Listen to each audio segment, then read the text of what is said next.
You're listening to In the NoCo, a daily slice of Northern Colorado news and happenings. It's Tuesday, September 26th. I'm Erin O'Toole.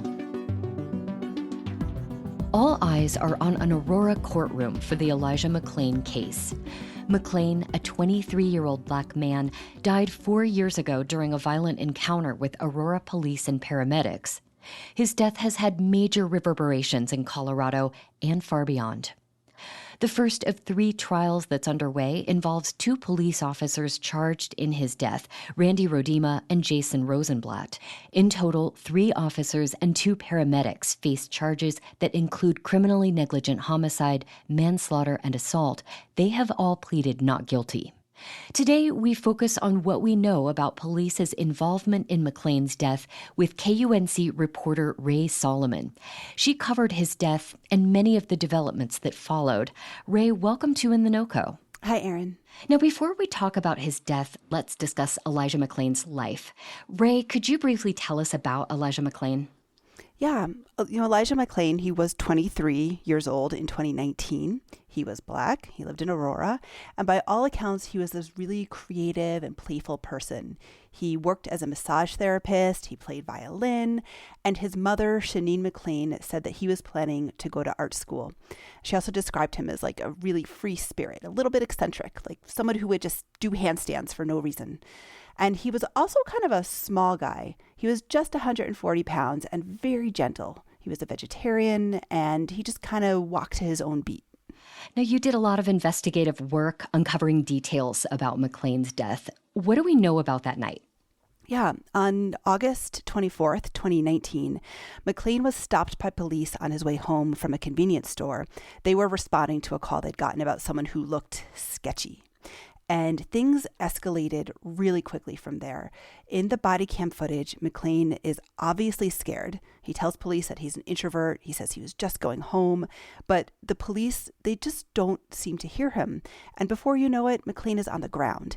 An officer puts him in a neck hold, and he temporarily loses consciousness. He tells them that he can't breathe. And, Erin, there are so many heartbreaking details in this footage. And then the paramedics show up. And you can hear police telling them that McClain has incredible strength, and that leads one of the medics to inject McClain with ketamine. And that's a key detail in his death, the paramedics' use of ketamine on McClain. What is important to know about that? Ketamine is a very common anesthetic, and it's pretty safe when it's used properly in a clinical setting, but that's not what happened in McClain's case. Medics in the field vastly overestimated McClain's size, and they essentially gave him an overdose of the drug. And a few minutes after the paramedics administered the ketamine, McClain lost consciousness. He was put on a gurney and loaded into an ambulance, where medics realized that he wasn't breathing anymore and he didn't have a pulse. They took him to a hospital where he died a few days later. Now, your investigation, along with former KUNC reporter Michael DeOanna, looked into why paramedics gave him ketamine and how frequently it was used to sedate people during police encounters. What were your findings? Well, healthcare workers use ketamine to treat a rare medical condition known as excited delirium, which can be fatal. And patients who have excited delirium they get really agitated. They lose control, they can't stop resisting, their heart rate is really rapid, and they can also show unusual strength. They can essentially physically exert themselves to death. But our investigation suggested that paramedics in Colorado had been overdiagnosing excited delirium. We found that they used ketamine to treat supposed excited delirium 902 times in a 2.5-year period between 2018 and 2020. And if you do the math, that's about once a day. Wow. We also found that police often try to influence paramedics' diagnosis of excited delirium and encourage them to use ketamine when it isn't called for. We also spoke with Dr. Mark DeBard, who chaired the team that defined excited delirium in the literature and established ketamine as an effective treatment for the condition. And he saw no signs of excited delirium in the police body cam footage. So McClain's initial autopsy report did not determine his cause of death. It pointed to several possible factors, including excited delirium. But a revised autopsy report from July of 2021 changed the cause of death to, quote, complications of ketamine administration following forcible restraint. Those paramedics are now facing charges of their own, and they have a separate trial coming later this year. Right. And we're keeping an eye on those cases. And in the meantime, it's important to note that Elijah McClain's death helped catalyze pioneering police reform in Colorado.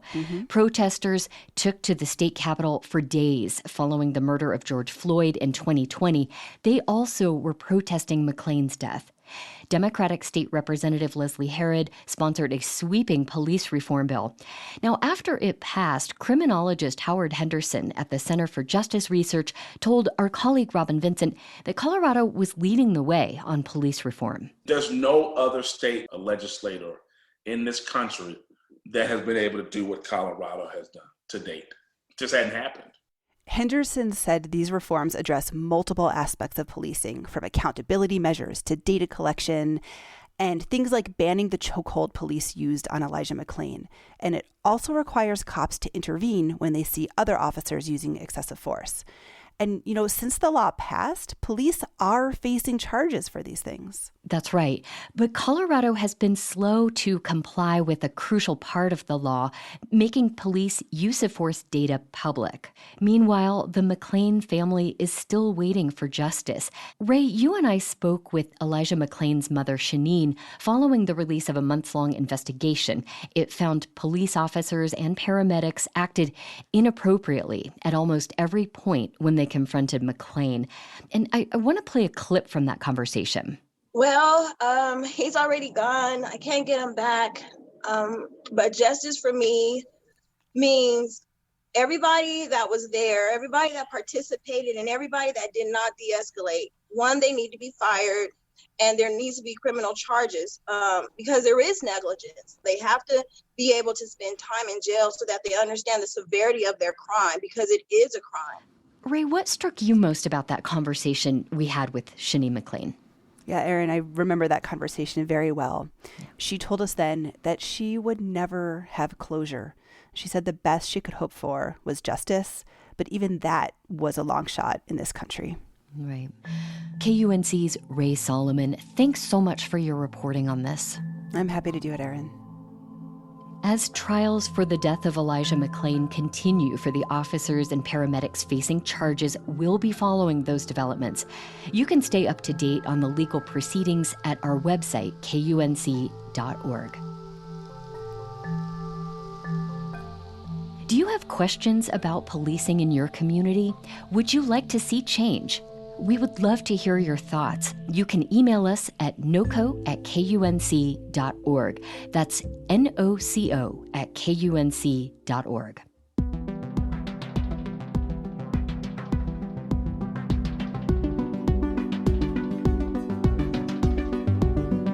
That's it for us today here on In the NoCo. We'll be back tomorrow with more of what's happening in northern Colorado.